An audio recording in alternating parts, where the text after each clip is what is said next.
this sort of education information for young people in the school system. But it is not enough to just have it in the school system. They need support from organizations like ourselves, the M-Chips, and other people who are working on these issues. We're in an era where children as young as 9 years old are engaged in child sexual exploitation in the form of selling sex. I think we know about the case 2 weeks ago that kind of almost closed down the country, where children in Hopley and Epworth have been selling sex.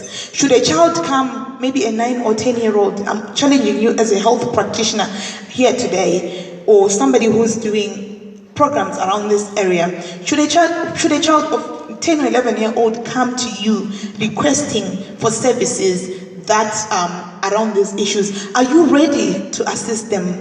Are you ready to set aside your own prejudices, your own value systems according to whatever you believe, and afford this child services that are necessary? So in conclusion, what I would recommend for all of us here is, let's make our practices, services, products user-friendly for children, for women, as we are designing our programs, whether in Harare.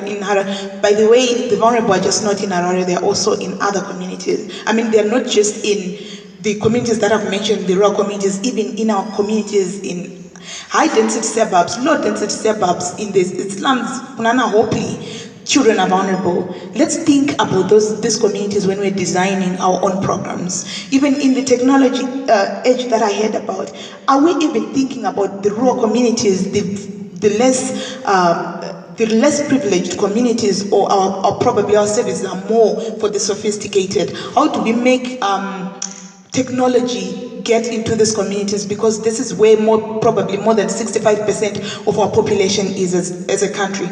And I'll challenge you guys also here present to say, over and above your company that you're working for, how are you participating in communities, volunteering your services, volunteering your money in programs such as Tally, maybe to support our work and to support the integrated health services that we're talking about here. So by this, I would like to invite you to be a friend of Tally, our organization, in whatever capacity. My colleague here will probably be able to give you some more information, and I'll be able to give you some more information about this. And with this rushed presentation, I will end here, because I'm sorry for that. Thank you very much, Nyaradzo, for a well-researched presentation. We will take questions after lunch. I'm not here after lunch. Unfortunately, our guest of honor is already here.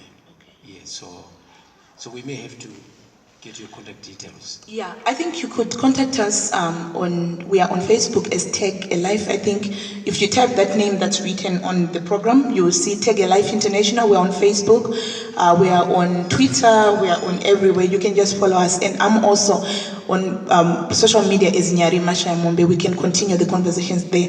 Unfortunately, I can't be here after lunch. I have another program. Thanks. Thank you.